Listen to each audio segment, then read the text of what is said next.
You are listening to the Erica M. McAfee podcast, where we share stories of grief and loss due to miscarriage, infant loss, stillbirth, and journeys of trying to conceive and infertility.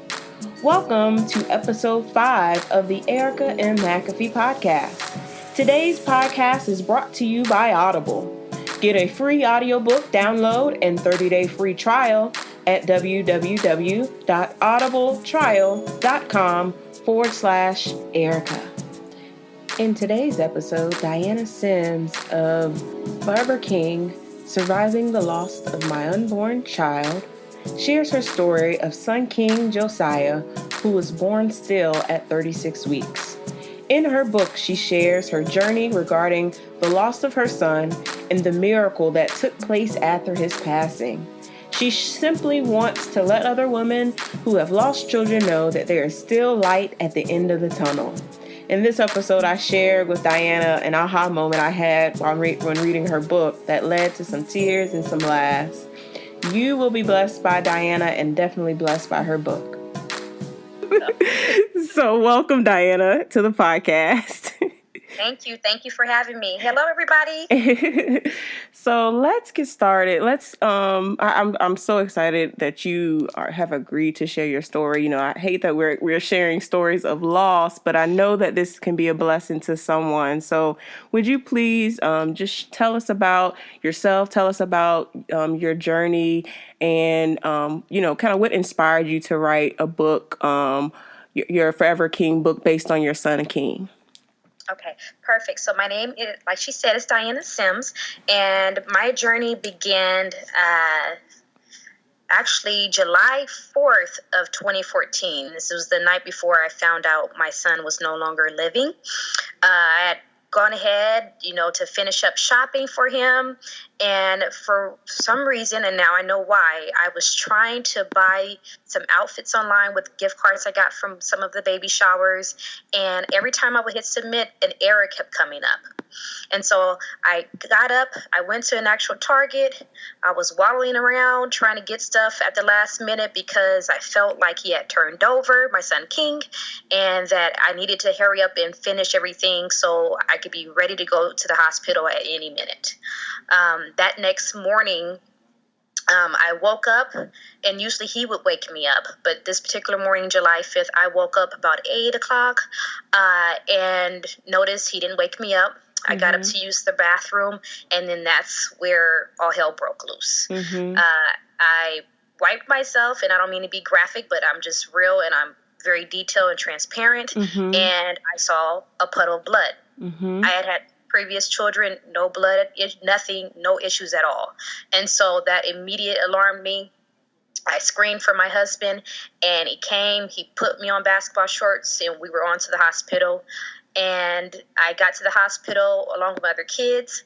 A nice nurse from the NICU came and took them away and got me prepped into the room and everything. And then they began to look for his heartbeat, so to see if I was having contractions.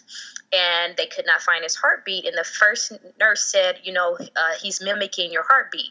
Well, I'm not a nurse, but I know enough that, babies do not mimic an adult heartbeat. It's faster, right. And what was crazy, I had just had an ultrasound on the 3rd. He was fine. He was moving, turning around, still breech hurting me. Right. And he was fine. And so my next appointment was until the following week. So back to the story. So they brought in another nurse, and that nurse said, he's moving around a lot. Let's get an ultrasound.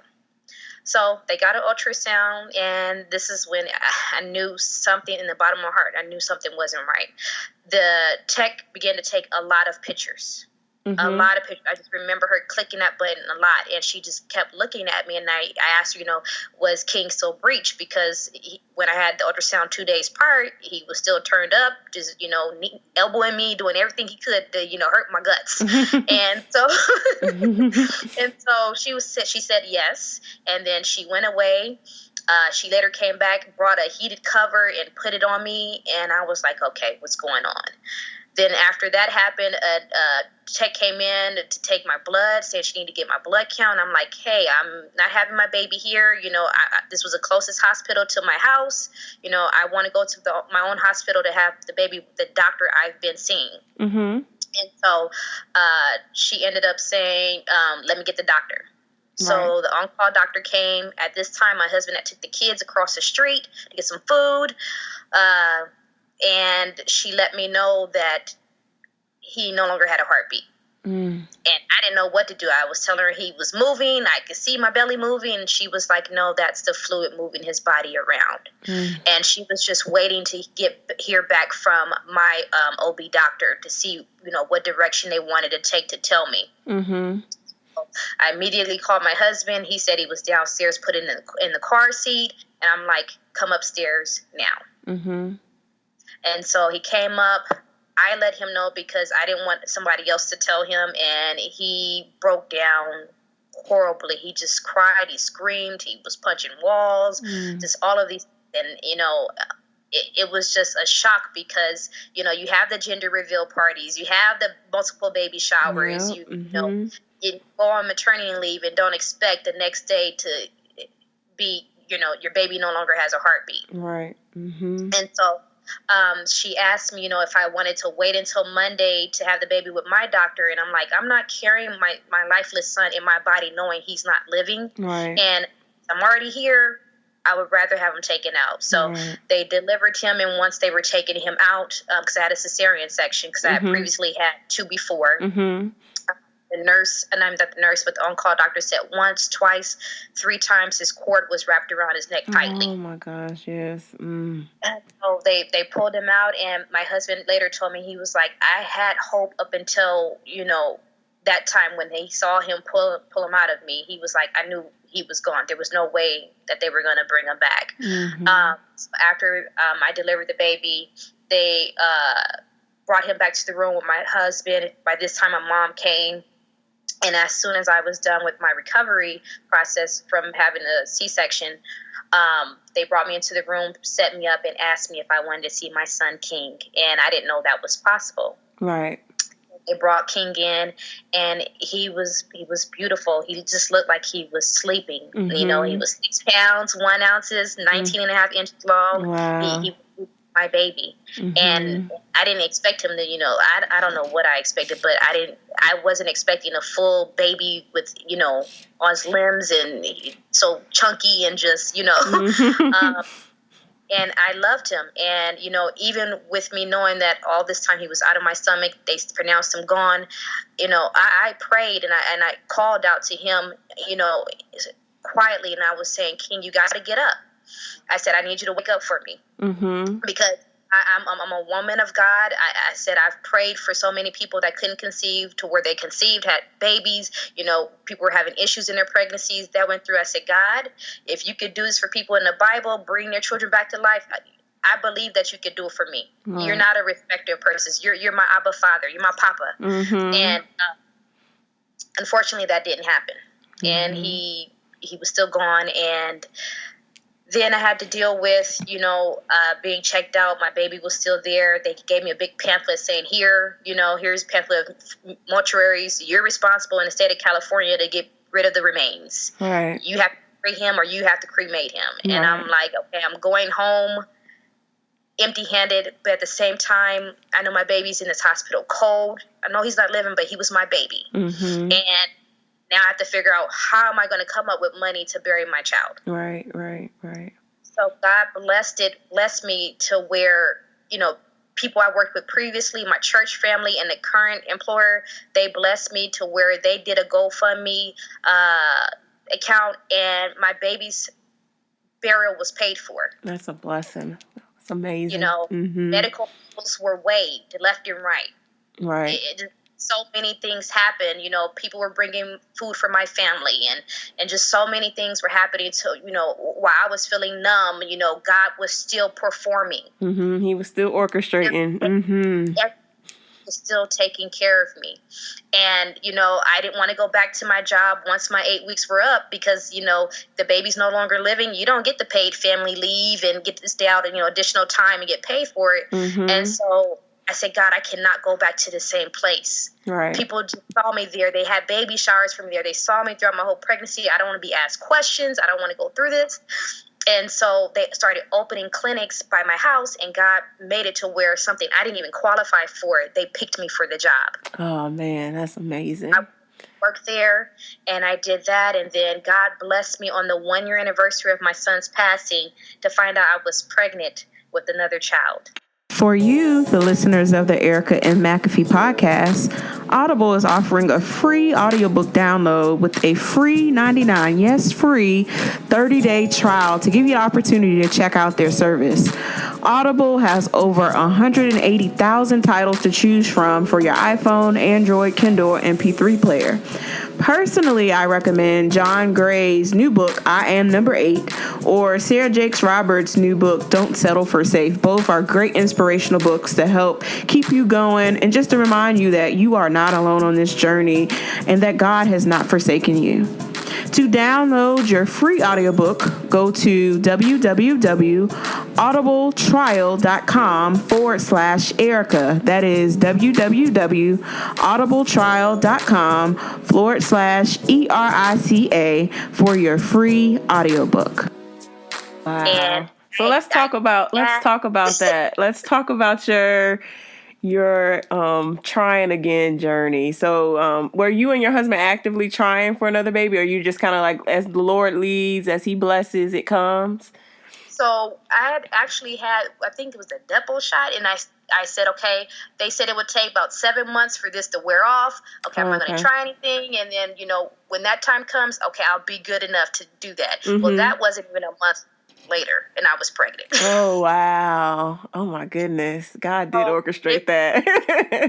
But what was crazy is in May, that Mother's Day weekend, my mom took me to a women's retreat, and we had a long talk, and I said, Mom, you know what? I think that I'm ready to try again. Wow. I think I'm at a point where, I can feel myself being able to be pregnant and, mentally able to do it. Right. And so he prayed over me. She said, okay, I'm going to be in agreement with you. Pray for me. And then literally the next month, it happened. And then I found out on my son's 1-year anniversary that morning. Wow, that's awesome. And so I won't give up too much more because all of that is in her book. So you all have to go get the book and read it because it's going to bless you for sure on that process. So let's talk about your actual pregnancy with your rainbow baby, Anthony. Lord God. So let's talk about that journey. It was definitely a testing of my faith.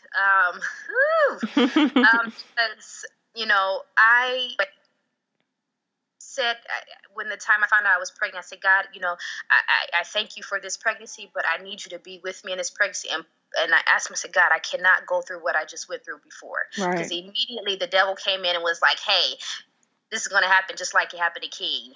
You're going to lose this child too. Don't get too happy. Mm-hmm. And then I said, no. I said, I'm going to trust in God. Whatever happens is supposed to happen. I know that he's going to get me through this pregnancy. Right. And that's what I'm going to stand firm on. Mm-hmm. And I later found out that the nurse told me that I was having a girl. So that in my mind told me, oh, God, thank you. My daughter is coming. It's not King all over again. The devil, you got him. You're giving me a daughter, a female seed. And then I went and had the actual ultrasound, and literally it was a boy. Can't deny it, right? Oh, this ain't right.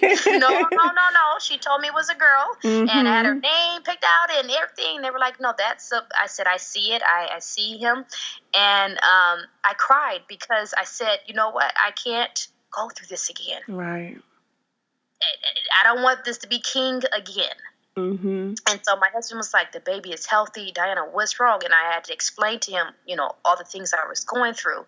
And of course, the doctors, they were overly cautious with me because of the loss of King. And that's my awesome. husband was, on me, my kids, they were worried, asking me, how do you know for sure this is not going to happen again? So I'm having to keep them, sane, keep my husband going, keep me sane. Mm-hmm. And Finally, it was 1 month to the day of me having Anthony, and I went to a service, and this lady called me and said, God has a word for you. And I was like, I'm not going up there because people prophesied over King, and he didn't make it. Mm-hmm. I didn't want nobody touching my stomach, prophet lying. I don't know. I didn't want you saying nothing over me. And so I was obedient, got up, and the word was on. God talked through that woman like, oh my goodness. Mm-hmm. He told all me, saying, I know you was mad at me. I was like, oh God, you're calling me out. You're calling me out. Right? Yes. But Anthony was his vengeance for King. And he said he could not tell me what he was doing, and he didn't want me to think I got credit for getting pregnant myself. He gave me that baby. And he was going to see him through, and that my baby would live. Wow. And that he was going to be a kingdom force like no other. Wow. And at that moment for it, I said, I knew my baby was going to make it. He was going to come out alive and well.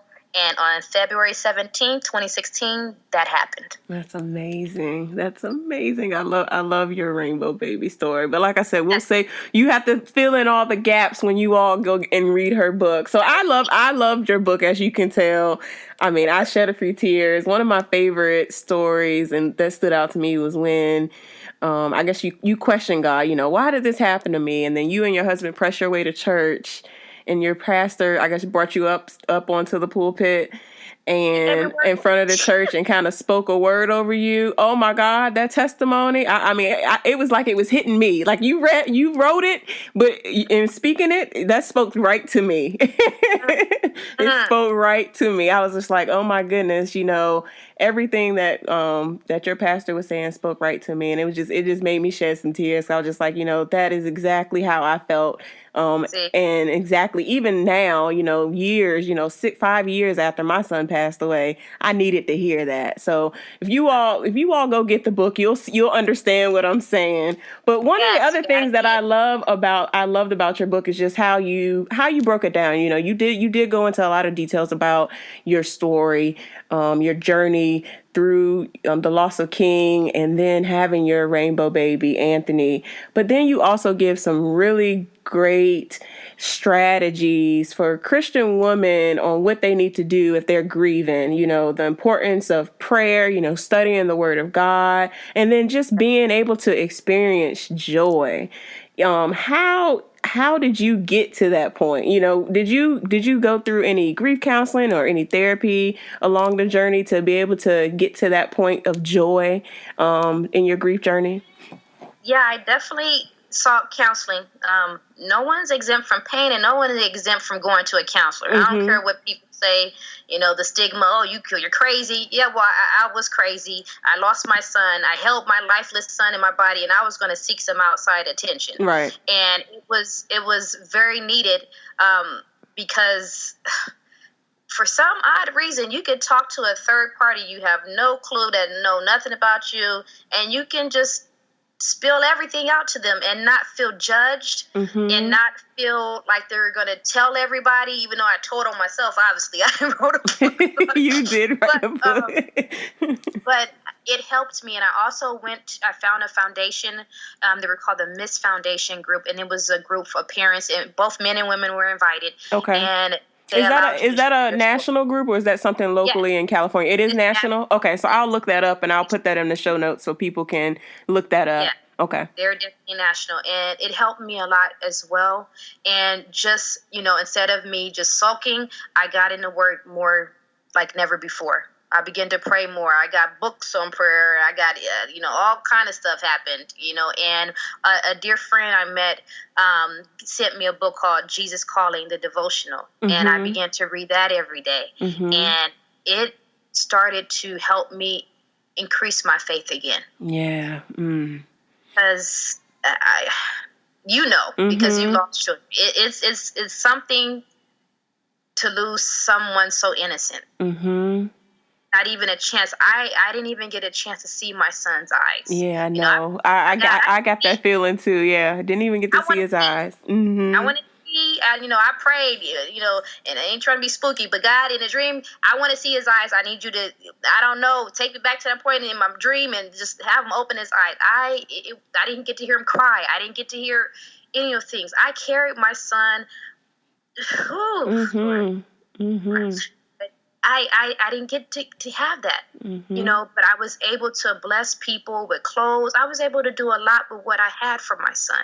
And, I wouldn't take any of it back because I wouldn't be able to help people now. Because I felt like I was so alone because no one talks about it. No, they don't. We don't, especially as African American or Black people, we do not talk about it enough. Period. Yeah, right. And what's crazy, I started doing research since you brought that up, and they said for African American women, we lose 22 of every 1,000 births compared to other ethnicities, which is only 10. Wow. Yeah. So a lot more than what people think. Yeah, we do. You're right. We definitely do. And so I wanted to make sure people knew that and to keep my son's memory alive through my book and through me just being there for people, because having that support group, having prayer, having people that actually pray and not say, I'm going to pray for you, and they sitting there watching Netflix and not doing nothing. You need people that's going to be there. Everybody that's going to pray. Not, I'll pray for you on Facebook just to say you got a status. No, I need you to actually pray and be in agreement with what I need. Right. And so, yeah. That I understand that, definitely. So one thing I want to read an excerpt for your book, because I think that this kind of ties into what we were just talking about. You said that God loves us so much that by the power of the Holy Spirit, God will heal our grief and will turn it into something that will work for the good. God can do this in many different ways. After there has been healing, we can expect the Holy Spirit will bring somebody into our lives who is also grieving. When it happens, we can be a source of hope for others because we have gone through the healing journey. So when I read that, I was like, oh my goodness, look, this is the work that God has called me to do now. And with this podcast and, having you just kind of that confirmed it to me.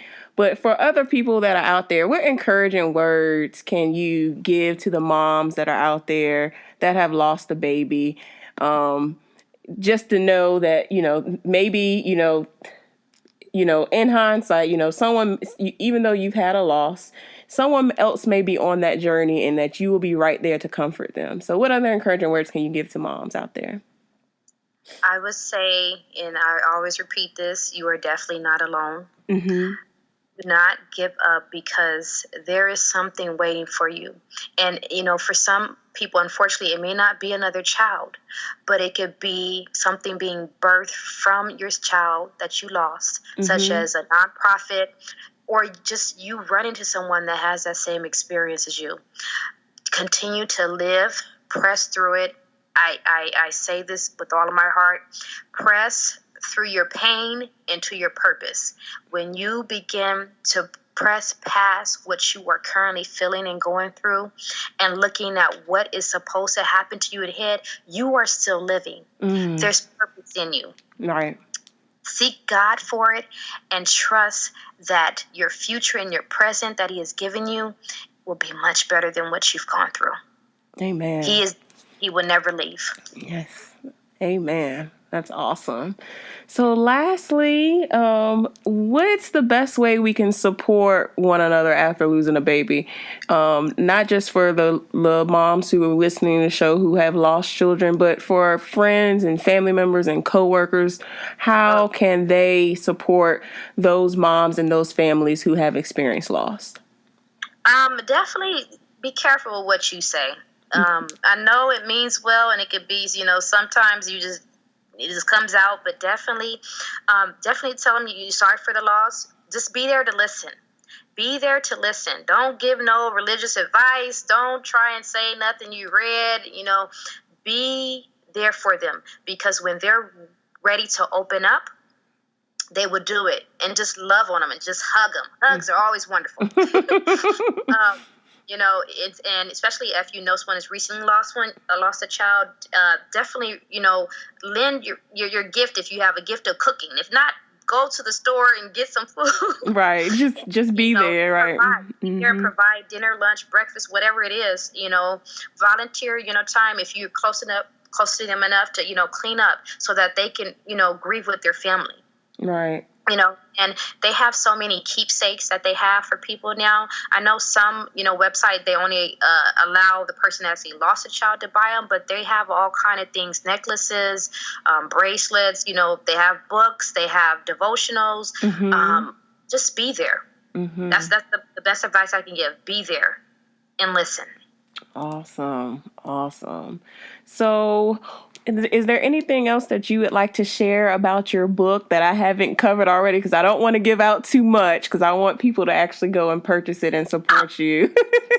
Okay, so to sum it up, there is a beautiful declaration that you can declare over your life on a daily basis. Yes, I do. And I screenshot that and I wanted to read it, but I was like, nope, it's too good. Nope. They need to go buy the book. It's too good. And there are multiple inspirational scriptures in there. And it's just a young girl from Southern California, by way of Southern California. No, I'm just kidding. You're so funny. That shares her life with you. And I made sure I had creative control over this to make sure that it was raw and that it was as transparent as I could be. The cover of the book, that was the day we buried my son King. My husband got that picture. I do remember you saying that. So you get to see my son every day. You look at that book, you get to see my baby King. So definitely inspirational scriptures, declarations, and just a way to help you start your healing process. Everybody grieves differently. Everybody does. Definitely gives insight to those grieving processes, and just to know that, again, you're not alone and that God has your back. Yes, don't look at it as he left you, because he didn't. He lost his one and only begotten son for the world, and people still act up. They sure do. You're right. And they know it. Y'all saw Passion of the Christ, and y'all still act up. Yeah. So imagine what goes through. Yep. So, yeah. Awesome. So where can we find you, and then where can we purchase the book? Okay. On social. You can me on social media, Facebook, Instagram, and Twitter, and it's Forever King 2014. And let's see, my website is foreverking.us. So I kept everything with him, so it's easy to find. And I think that's it. Where can we purchase the book? Yeah. You can purchase the book on Amazon, Barnes & Noble website, and my website. You can get a personally autographed copy of the book from my website. Yes. All right. So you all hear it. Go out and get you a copy of her book, Forever King, Surviving the Loss of My Unborn Child. This was a pleasure, Diane. I thank you for sharing your story and sharing all that God is doing through you and through your new book. Thank you so much. Thank you for listening to today's podcast. I pray that this show was inspirational and a blessing to you. The show notes and links for today's podcast can be found on ericamcafee.com/podcast episodes. Now it's time for you to tell your story. Visit ericamcafee.com for more information on how to be a part of the show. You can follow me on social at Erica M. McAfee everywhere on Instagram, Twitter, Facebook. I would love for you to join the community. Please rate and subscribe to the podcast. Keep the faith, and I'll talk to you soon.